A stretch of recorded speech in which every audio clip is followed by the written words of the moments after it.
Thank you very much for joining us for the keynote panel. I'm delighted today to welcome our panelists who are very much at the end of the beginning and really well on their route to huge international expansion. So we have Iain McDougall, who is UK Country Manager from Stripe, Poppy Gustafsson, who is CEO EMEA for Darktrace, Jonathan Quin, who is founder and CEO of World First, and Rita, who is head of Alipay in the UK. Please welcome them to the stage.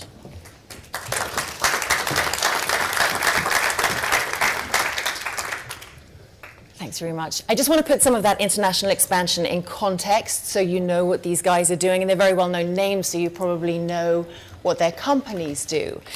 But to begin, Darktrace uses fascinating technology based on the human nervous system to spot and stamp out cybercrime before it happens. Poppy will tell us more.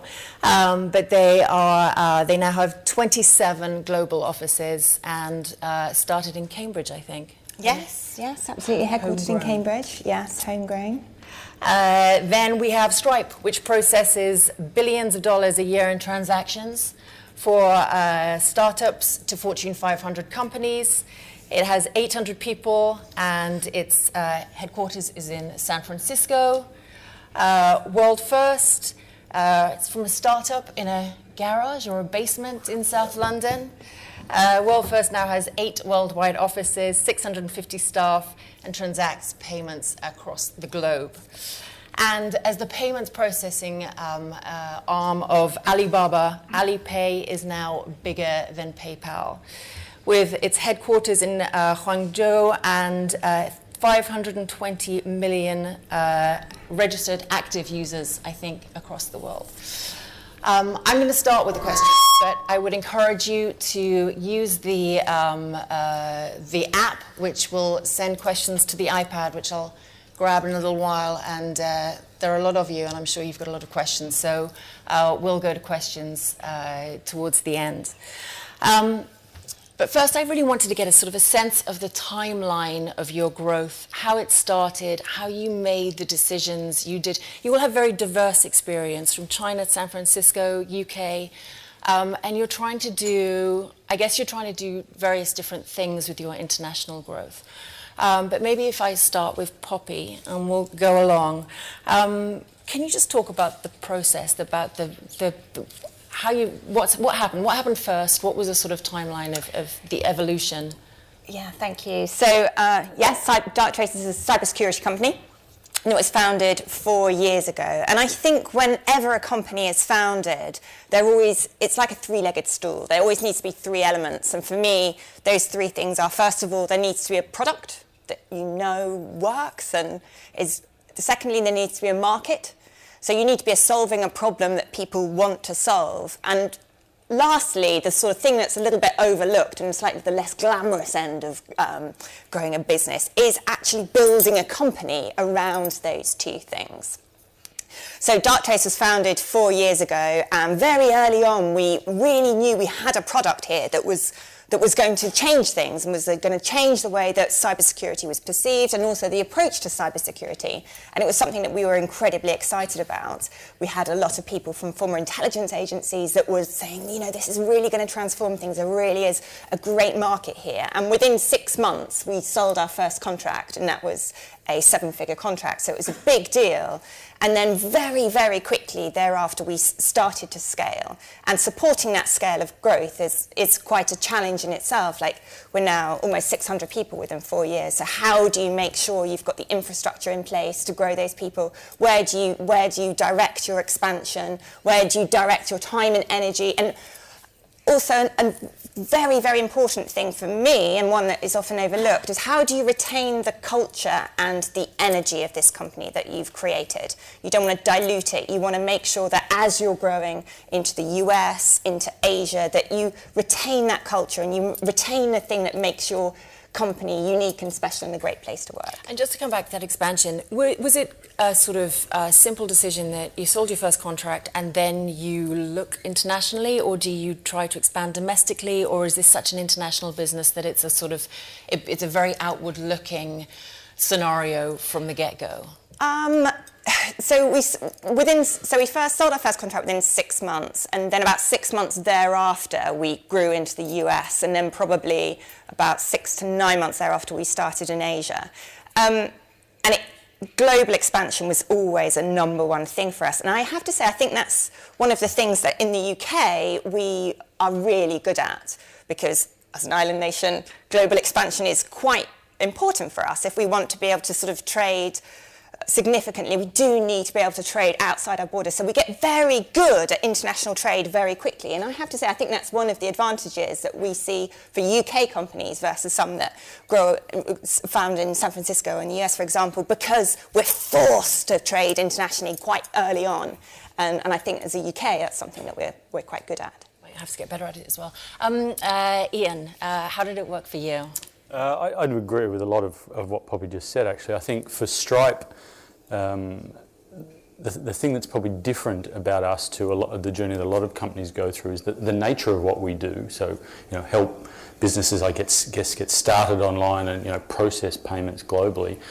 Our product means we kind of had to be inherently global from the outset, because the problem that we were trying to solve was to kind of take away that last mile problem for startups when we first began, which was, it's coming up with an idea is doable, and finding a market, just as Poppy said, of customers that are kind of prepared to give you money for your product is also quite doable. But actually that final step of actually just when you're a startup and you're lean and the product and the market is everything, the last thing you want to be doing is pouring kind of resources into those technical complexity problems of how do I integrate with the acquirers and the banks, and if, with this sprawl of kind of different payment methods that's going on at the moment, how does a startup kind of prioritize which ones they go for? So we set out to actually just to kind of solve that last mile problem almost, which was just to kind of abstract away that complexity of the world's financial infrastructure, so that startups just could plug in and go and be global instantly. So for us, that meant that straight away we had to have kind of a global perspective to be relevant, from day one. And so I think that's, I kind of draw the distinction between, having a product and service that's globally available versus being a large global company yourself. I think they are two kind of fundamentally different things. And normally the first needs to come before the second, and I think maybe we'll talk about it here. There's certainly some things to be mindful of, and I think some lessons that we probably learned the hard way, on our quest to be the latter of being a global company, that also had kind of a globally relevant product. Jonathan, how did it work for us? Yeah, so I think similarly, we identified a problem.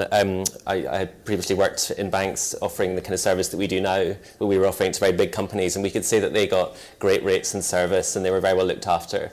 And then we had friends working in smaller businesses, and there was a kind of void where we felt they weren't getting good service. So for us, it was about saying, we knew there was a market, we knew that businesses and people did need to make international payments, and what we wanted to do was take the kind of products and the service and the pricing that the big guys got and give it to the smaller companies, and technology was enabling that. And I think right from the beginning, we were quite motivated by scale.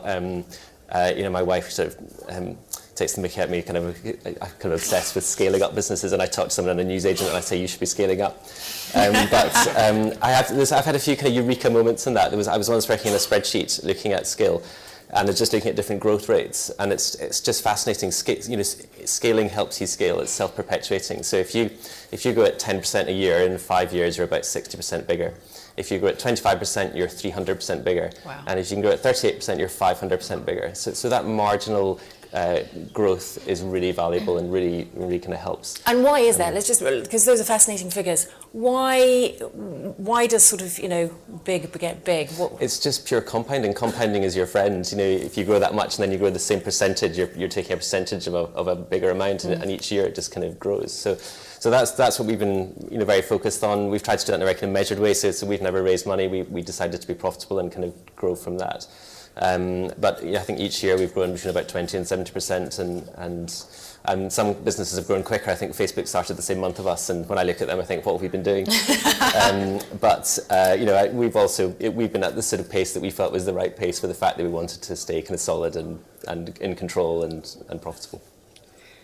And Rita, how about Alipay? This is a different story. This is a Chinese company that's looking outward from already a huge market, serving the Chinese diaspora, but I guess others too. How does that work? Yeah, I think similar to other panelists, it's our globalization is driven by customer needs. You're right. Alibaba was founded in 1999. We really started. I mean, Alipay was founded in 2004, so that's almost 14 years ago, right? We really started the global expansion 3 years ago. So because the addressable market in China was already very large for us to work on. So why we started is because the customer base we have in China, 520 million users, especially with the rising purchasing power of the middle class in China, they have a need to purchase from the world. They have a need to travel with what they are familiar with, the payment option they are familiar with around the world. And also the businesses we service in China, they have the need to sell to customers around the world. So that's why we started, building international platform, building overseas, merchant acceptance to service these needs. And that's one side of it. Another side of it is, what we have done in China is we, revolutionized the way payment and financial services can be accessed by individual people, and we think that experience can be used to solve pain points in other countries, especially emerging markets. I'm not saying that experience can be replicated in each of those markets, but we see there's a growing needs in emerging markets like India, like Thailand, like Indonesia, where the underserved needs for financial services and payment we can contribute our technology and our experience there. So that's another factor driving our global expansion. And a question really for all of you, but what's the process for deciding where you go? Over and above being a globally serving business, but when you decide to be a global business as well, what's the process for deciding where you go next and how you break down the barriers to entry and how you, I guess, battle the incumbents that are in that market that probably don't want you there at all, and how you really get taken seriously as a small startup that perhaps you may be known in your home market, but not necessarily in the market you're trying to penetrate. What are the tricks for doing that, and how hard is it? Shall I go first? So for us, our first international expansion was into the US, and that was a total no-brainer. That was just, obviously that's where a huge market's going to be. So after that, it became a bit more of a decision, okay, right, where do we want to be expanding next? And Asia was obviously a big market. We knew about the market demand there. But it's very easy to get spread very thinly when you're growing at such a scale. And say, for example, you want to set up an office in Asia, so you set up an office in Singapore, but Asia's a big place, and you might have an office with a few people there, and it's very easy to get very distracted and spend all your time on planes. And one of the key things I think made us successful in that international expansion was get some real focus really early on. So go in and just own that area that you land in. So if you set up an office in Singapore, go in and own Singapore and get confident and get that swagger, which then means you can go elsewhere. If you try and land in a new territory and own it all immediately, you're going to be spread really thinly and you're going to be spending whole time on planes. And I think there's a lot to be said about success breeding success. And if you can go in and really own a territory and then sort of breed off that success to fuel that growth across the region, I think that is something that's really helpful. So to grow this sort of really core centres of really successful areas and focus and try not to get spread too thin would be my main thing to watch for when you're growing internationally. And how long does that take? Is there sort of set amount of time before you own a space and then you can move on, or is it dependent? You've got to do it really quickly. I think this is your point about scaling fast. As soon as you start seeing those deals come in and success, that's the time. Right. Like, don't wait too long and wait for it to get bedded in. As soon as you start seeing success coming in a particular avenue, keep going down that avenue as fast as you possibly can. Don't wait. Don't try and get to, let me just see how it goes, softly, softly, gently, gently. I'd go for it, because the faster you can scale, the quicker you'll get there. I think as soon as you've got something that you can reference and point to the market as evidence of success and value, then, I think that's a really good indicator. I think for us, focus was also something that we thought about when we were first getting started. And for us, that kind of point of focus was around, where are the centres around the world where there's, kind of the convergence of tons of great talent, a great and thriving kind of FinTech and startup community, good access to capital, maybe kind of progressive and well-respected regulators, given the nature of what we do, that could kind of help our cause. So, for us, we outside of the Bay Area, we certainly focused on London very early for those reasons, and then it's the Stockholm, Berlin, Paris, Singapore, even Australia, which brings a tear to my eye. Which has had that kind of that set of ingredients that's been important, and I think we probably trod a very fine line between, to Poppy's point around, don't spread yourself too thin, but kind of do enough to kind of get started in the market so that you've got critical mass for success, and then and go from there. And that's definitely the model that that we followed as well. And in the payments business, is it difficult because you're working with banks and they own this space and you're breaking in, and like, how much do they not want you to be there? I laughed listening to Anthony before talking about just before about collaboration, and the elephant and the mouse analogy, because maybe a little corny, but there's some truth to it for sure. I think when we first started, we were running around like everybody, saying the world has changed. Banking, traditional banking and finance is dead. The FinTechs are taking over, so kind of everybody prepared to be disrupted. And when there's 30 or more years of incumbents who are kind of riling against that, then they're big forces to overcome when you're the mouse.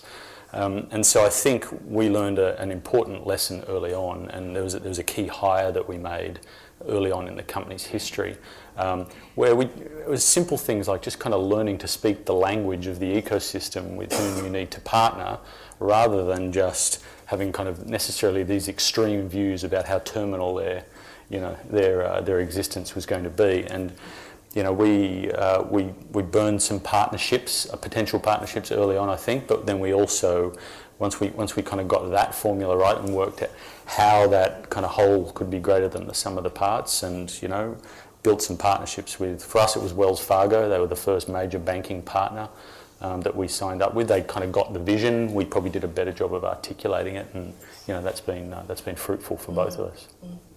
Is the same experience for you in the payment space, or? Yeah, similar. So I think at the beginning we knew we needed banks to rely on, and I continue to think that the banks will own a lot of that kind of underlying, the kind of bowels of banking stuff.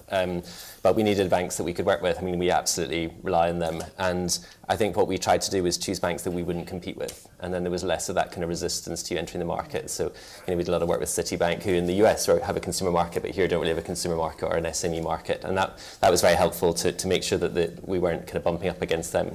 I mean, regulation is also, in the payments world is a big thing to think about. There's some countries where it's almost impossible for us to operate, and some where there's a big barrier to entry. Obviously, barriers work both ways. Once you've been through the barrier also helps you. But I mean, in one country in Asia where we wanted to get licensed, they officially it took 3 to 4 months, and it took us 2.5 years. And that wasn't because we weren't ready. We were kind of ready at the beginning, and I suppose you just have to take a sort of pig-headed attitude, as you do with anything in business, and think, right, if someone else can do it, we can do it, and if it's possible to do it, we should push really hard to get there. Yeah. But those barriers are there, and I think you have to choose your countries, like your partners, very carefully. And I think on the country side, I think if you just do analysis, you might miss opportunities, particularly what we were doing didn't exist in some of the countries we wanted to go into. And so if you just got somebody very numerical based to try and assess the opportunity, you might miss it. I mean, I think you actually have to go and see the opportunity and get a feel for it and combine gut feel with analysis. And that's what we did in China. I only went to China for the first time about 5 years ago, and I was just sort of blown away by the sort of scale and the opportunity and the statistics. And that half of our business is now payments into China from nothing really 5 years ago. I guess scale in China works differently for you because you're thinking of the scale outside of China, or the Chinese outside of China. Does that make it a simpler equation for you? Do you think that you just chase where you kind of, where you have a big established name and you know where your international clients might be, or is it, do you have the same kind of scenario as these guys? In this region in Europe now, we don't have any heavy investment, meaning merger acquisition. So here we're focused on developing merchant acceptance. So we work with banks, merchant acquirers here, for them for Alipay to be on their platform, so their merchants can access Alipay. We are lucky that we are quite well known together with Alibaba, and so usually we don't need introduction on opportunities. We know who we should go for, but sometimes in most cases, I think it still goes down to business case. What opportunity, what business, what profit revenue we can bring to the banks, to the partners there. But sometimes we do face questions like, what if in 2 years Alipay enters this market and become a local player? We do face that question. So I guess it will be for us to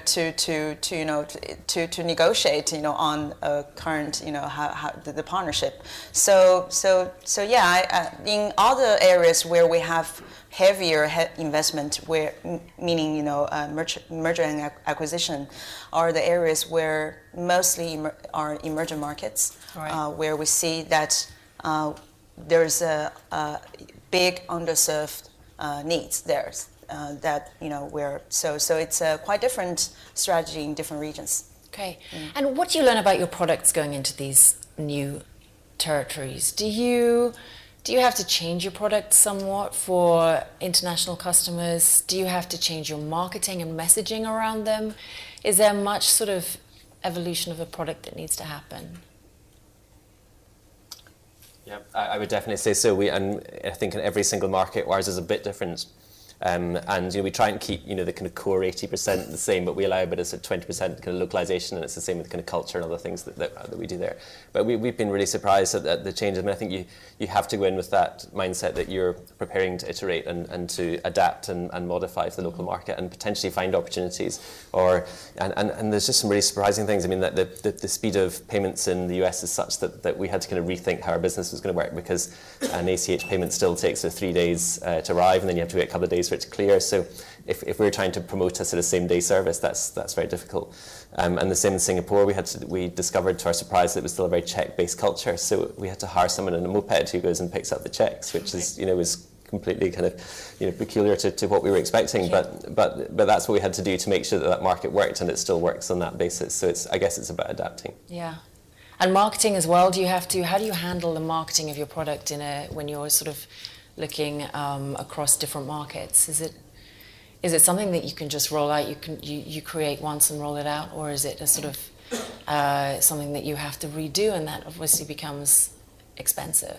I think it's kind of like the product localization. There's probably something approaching an 80-20 rule that you can attach to that. I think serving the needs of the local customer or user or consumer, depending on what your product or service actually is ultimately the most important thing.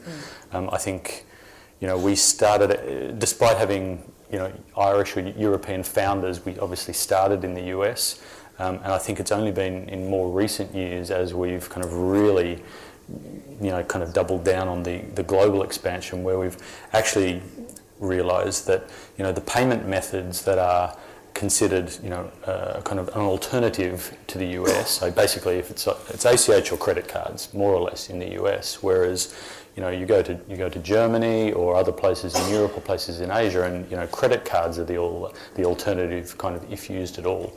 And so I think that has fed into not just product localization, understanding and requirements, but definitely the messaging and the marketing that's kind of attached to that. Because if you're not, if you're telling a generic or US-centric story, then clearly that's not going to win. Okay. And in cybersecurity? I think it's slightly different for us because we're not trying to sort of disrupt a sort of established market. We're not trying to fit in around a sort of regulatory environment that already exists. What we were bringing was a completely unique and different approach, and it was a new product. So for us, it was very important that the product was completely consistent. So it's exactly the same product, exactly the same technology wherever it's deployed. And that meant that we could get there a lot quicker. We weren't doing any customization or modification and thinking, oh, that one's going to there, so it needs to have this plug in it. It was all just exactly the same technology, and we deployed it consistently. And that's also something that we do today. And I think that's one of the reasons we were able to scale so quickly. But then I do accept that we weren't sort of having to slot in around a particular regulatory environment that's different for every country. Yeah. Okay. I'm just going to pick up the iPad. No pressure, but this is where the questions come. So please keep sending them in. I think you have the instructions up there. And I want to talk about the big factor, I suppose, in international expansion is talent and how you hire it and how you manage it and how you learn about different workforces and how to incentivize them. Especially in a sort of startup, scale-up world, people are looking for maybe non-traditional incentive structures and they're looking to become part of the business. How have you all dealt with hiring, managing, and training talent? We've still to this day, we're an 800-person company now, but still to this day we subscribe very much to kind of the general athlete model, and by that I mean, domain expertise and skills are obviously important, but you also want to kind of, preserve your optionality as you grow, because you don't necessarily know where you're going to need to go, both product-wise and market-wise. So we have always indexed very high on, kind of learning and agility and a mindset for growth and people that kind of buy into the vision, of where we're going as kind of table stakes.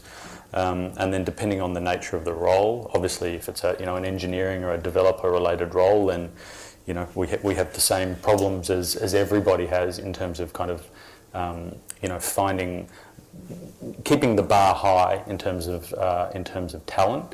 Arguably, the bigger you get, the more pronounced that problem is, because you need more of it. But we've also maintained that actually, and we've lived this, that under no circumstances do we believe you should drop that bar.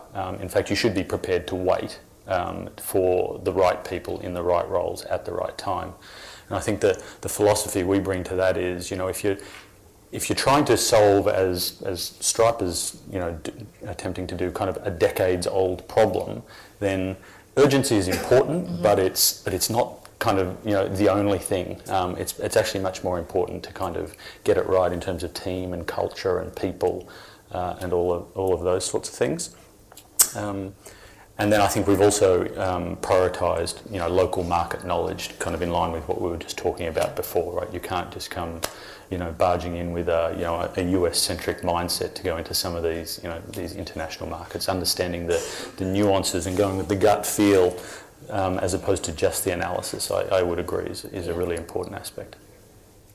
For us, we're still at a stage of trying everything out, but trying different things out, and but it's mainly a combination of a rotation of people from headquarters to different regions and hiring local talents. And it's really about the balance of centralization and decentralization, about not only about talents and also about product management, about marketing strategies. And I think a big part of our management's job now is hiring. It is challenging, not only about finding the right people and also retain them, in the culture that's very different from them. So in our international BU, we actually have a practice of having different regions, regional offices going back to Hangzhou once every quarter. We call it the homecoming week. Right. What happens in homecoming week? Yeah, to drive mutual understanding between headquarters and different regions, and also for the regions to bring the local market know-how back to headquarters. Yeah, so it is a challenging process. Yeah. I mean, it sounds like a cliche, but people are the most important thing you got to get right. I mean, I'm absolutely convinced on the vision that we're on, and if we have brilliant people, I think we'll achieve it, and if we don't, we won't. It's as simple as that.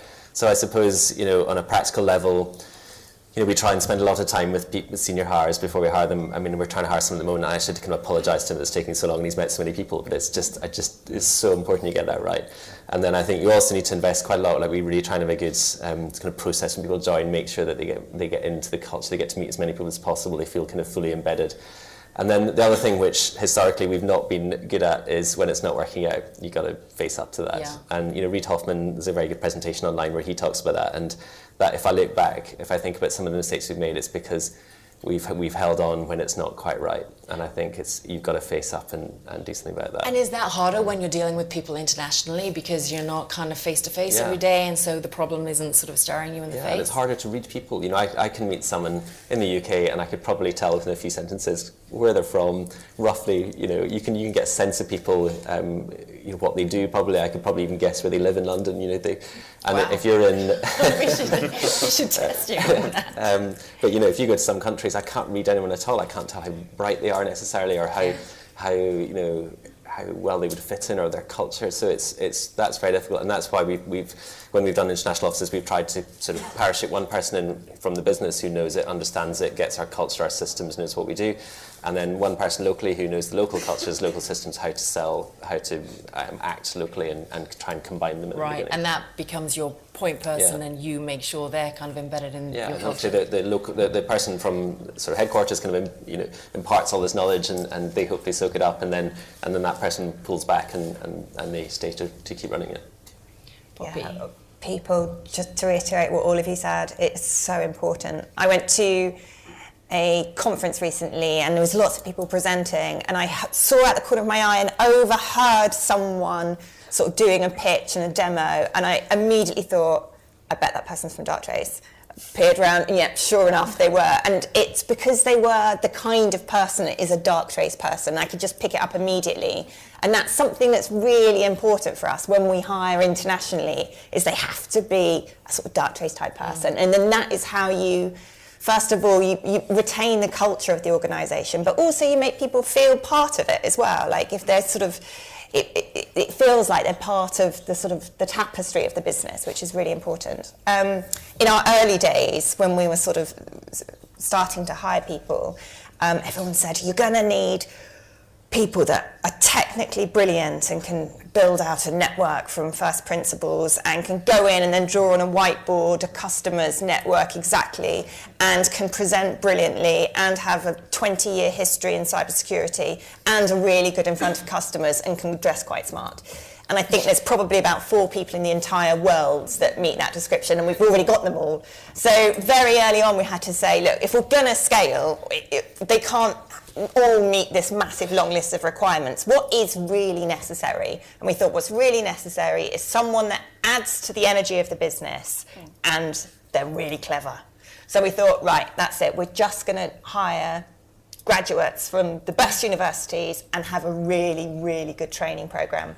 And that's what we did, and it completely transformed it. It meant we had this huge pool of resource that we were able to hire, and we're there thinking, oh yeah, we can train these guys up and it's going to be brilliant. Of course, they come on board and they're like, why are you doing it like this? You should be doing this and this and this. And you think, oh my goodness, they're teaching me as much about this stuff as I feel like I should be teaching them. And very, very quickly you realise that it goes both ways. And you're learning from each other, and you can scale at an infinite rate.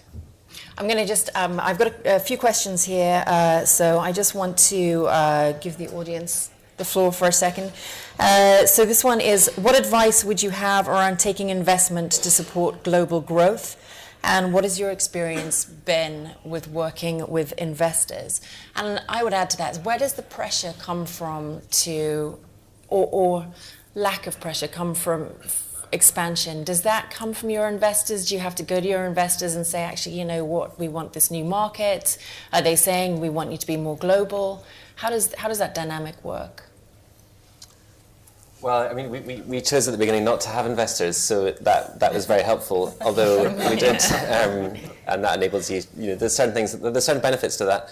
But at the same time, so we did a secondary sale of some shares in 2013. So we do have an external fund on our board now and on our shareholder register.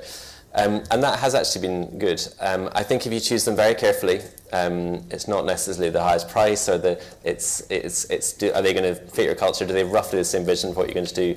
Are they not too ruthless? Because ultimately they have a job and a goal, and we wanted to make sure that we did retain control, and we kept on to what we think is a nice culture, and we wanted to kind of roughly keep going in the same direction. So we spent quite a lot of time and chose an external shareholder who we felt kind of followed that, and also someone that we thought we could learn from. So we did that just as we were opening the US, and they were able to kind of help us a bit with that. Yeah, I think there's a ton of experience that can come from working with the right investors for sure. And so I think if you're in the luxurious position where you can be choosing your investor, which candidly not everybody is in, but it's important to be able to do that. I think for us, kind of the rounds of funding have been probably we've thought about it more as a kind of a byproduct of, if we've got the right product and the right growth plan and all of those other ingredients, then the funding will come, and so far for us, that's kind of proven to be true. So we've tried to not let it be kind of all-consuming, and in those early rounds, just kind of build a good business so that we didn't have that kind of extreme dependency on where is the next round going to come from. So yeah, I think for us, I would jokingly say that the pressure comes from Jack Ma, but actually the pressure comes from competition. I think not so much from our investors. I think it's and also the growth pace in China. That you always have seen a growth rate of more than 100% for years, and then if you slow down to double-digit growth, it's not growth. so we're really, I think, under pressure of the growth pace in China. Not so much from our investors; it's more from competition and our good part of the family, Alibaba. They are also growing so fast. And financial, where Alipay is also under pressure to be in the same good league.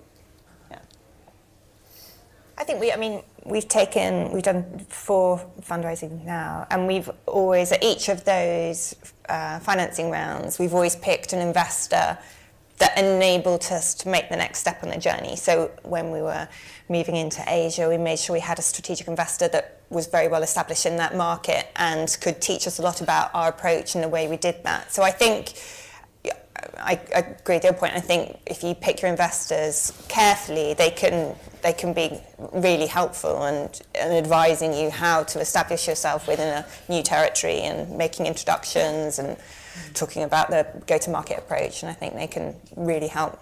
Okay. Question from Jonathan mentioned the long interview process in finding the right people. Are there key things that he always looks for through the interview process? Do opinions on the candidates vary wildly? That's a good question. I guess a bit to Philippa's point, we look for sort of mindset over skill set. So I'm just looking for someone who's. So first of all, they've got to be a nice person, because that's very important. Because that's the part of our culture, but also because that they're then other people are going to want to work with them. And we did hire someone who slipped under the nice radar about 2 years ago, and it was pretty toxic. That spreads very quickly. So got to be a nice person, got to be bright. I look for bright over intelligent bright as that kind of snappy intelligence to me. It's that kind of getting stuff quickly, good judgment, good common sense. They've got to be proactive. Proactive people get ahead. And those three traits together is generally what we're looking for. And I think I try and make sure that the whole global leadership team, each month they have to say who they've gone out and taken out for lunch, and try and encourage people to go out for lunch. There's that great book, Never Eat Alone, which talks about the benefits of going out and meeting people. And you just go out and meet people and they introduce you to someone else, or you learn something. I mean, if lunch costs £50, the amount you can learn from somebody, if it's in a periphery sector or someone you're thinking about hiring, and you may not be immediately thinking about hiring them, but just getting to know them and over a period of time, sort of trying to work out who's smart, who do you want on board. Okay. I corollary to that, I suppose. Another question: isn't there a risk that hiring people like us results in a lack of diversity? I think definitely. We don't think about it so much as how similar or different per se are they. The diversity on all those dimensions is something that we absolutely look for and prioritise. But we think about it in terms of, is this person a bar raiser? So is the average quality of individual in the company, for whatever reason, diversity or other, going to go up as a result of hiring this person?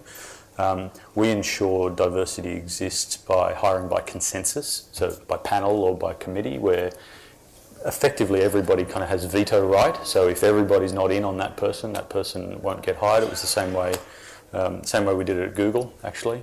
And I think that's, in my experience, that's proven to work really well to get good people and diverse people. Okay. Talking about diversity, for anyone who's not digital first, do we have any questions from the floor? That I have more here, but has anybody got a burning question that they haven't sent in? We'll carry on with these. How can banks support you from a financing liquidity perspective in the context of their stringent credit policies? Wow. Anyone? Probably not on a credit point here, but going back to the point in the keynote speech about the elephant dancing with the mouse, I think whenever you land in a new territory, like a startup is always a sort of curiosity that the elephants sort of gather around, come and peer at. And I think you have to be quite discerning about who it is you choose to partner with, because they take a lot of energy and a lot of time, and you will get your feet trampled on quite a lot. So you do need to be quite ruthless about when you draw the line and think, that is not the person that I want to be dancing with in this territory. So I always treat sort of banks slightly cautiously there. Okay. Yeah, I mean, it's so important to us, to have the right banking partners, I think, and you do need. There's really very few banks that are truly global. Even some that have that in their sort of advertising, we've not found are quite as one bank as they purport to be. So I think you need to work out what that bank's strength is, and take the services from where their strength is, and that means sometimes you have to have more relationships, but ultimately then you have the best provider in the product or service area that you want. So I think, multiple providers. I think you also have to think about what they need. So we try not to constantly beat our banks up in price. We accept if they make some money, they're much more likely to kind of look after us, and we build a sort of relationship. So I think we get that, and then we also make sure we're extremely strict in compliance, because that's so important to the banks. And so and there was a spell where I think we were the only money services business that one of our banks dealt with, because we were the only one that kind of passed the compliance bit. And occasionally that's frustrating, because it also means it constrains us from doing some things, or sometimes we have to turn away some business. But I think in the long run it's the right thing for us to do. We are very short on time, but just another. How have you balanced profitability and growth, trading off or pivoting between the two if you've had to? That's from Simon at Outsize. Thank you, Simon. Well, again, I mean, that's extremely difficult. Balance is a word I seem to talk about a lot at the moment. It is very difficult, because growth is so important. But you do want to have a solid base from which to grow. I can think of businesses that have failed because they tried to scale too quickly, and the underlying wasn't strong enough. So for us, it's about where you feel confident, I think, to reinvest those sort of profits in the best way. I think it's prompted us to have much more sort of rigor around where you spend your money, because at the beginning we were easily able to say, well, let's just take a punt on that. But now we're much more careful about saying, okay, we actually should be quite careful. What's the ROI likely to be in here, and doing a lot more kind of thought process around that early on to make sure that when we are effectively reinvesting our profits, we're choosing the thing that's going to give us the greatest growth. Yeah. But it's a constant battle. Have any of you had to walk away from a market because it's just you started and it actually just wasn't working out? I don't think we've totally walked away, but there's definitely ones where we've changed what we were doing. And there's some markets which we would like to go into, but we just think the payback period is so long that actually we don't really want to be losing money for 3 years before you break even. Yeah, but presumably growth looks different in every market you go to, right? It's not just a simple straight line. You kind of got to take some more investment in certain markets, or... I think a lot of it depends on kind of some of those underlying structural elements that are different from market to market, and likewise, we haven't kind of walked away from a market, but I think as we've learned more about the specifics of some, we've changed our approach and reprioritize some things over others. I think that's just good business practice, to have that flexibility. Yeah, definitely there's markets that didn't work for us. I think one thing the company tends to do is we be fast and try something out and learn from failure. That's something that I think every startup has to go through, and it's about how quick you can go through that process, I think. And you learn from each market you go to, and each time you do that, I guess. Yeah. Same for you, Poppy? Yeah, I agree with what you're saying there as well about do it quickly and learn quickly, and don't be afraid to think, okay, well, that's not working, let's change direction. Right, yeah. And I think whenever you grow as well, you do have to be mindful that, so whenever we set up a new territory, I might task someone with opening up a new office in a new city, and the first thing they'll do is, I'll get an office. And you think, you haven't got a team, grow your team first. But it's sometimes the easiest thing to do is spend the money before creating a business. And I'd always make sure you sort of create the business, and then the money will follow, the investment will follow. If you've got some decent people and you're seeing some decent customers, then of course we're going to get an office and get it all set up. But make the right choice first, and that's getting your people and getting the market before spending the money. Great, super. We can go? We're out of time. We're out of time. I'm getting my neck cut. Thank you so much. What a fantastic panel. Thank you for sharing your stories with us. Please give them a big round of applause.